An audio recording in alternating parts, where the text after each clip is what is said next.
मध्य प्रदेश हुकूमत ने रियासत की माली खस्ताहाली को दूर करने और सरकारी खजाना भरने के लिए अब लॉटरी और सट्टे को जायज करने का फैसला किया है। रियासत गिर सतह पर पहले जहां सट्टा और लॉटरी ममना करार दी थी, वहीं अब इसकी रियासत गिर सतह पर खेलने की इजाजत होगी। भोपाल रुकने पार्लियामेंट साधु प्रज्ञा ठाकुर ने हुकूमत के फैसले का खैर मकदम किया और इसे समाज की भलाई से ताबीर भी किया है। वहीं कांग्रेस ने हुकूमत के फैसले को शर्मनाक करार देते हुए साधु प्रज्ञा ठाकुर को भी तनकीद का निशाना बनाया।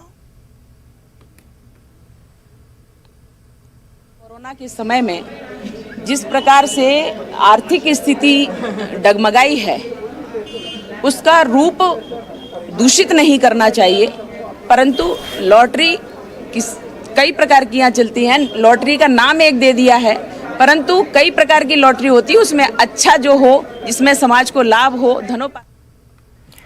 महाराष्ट्र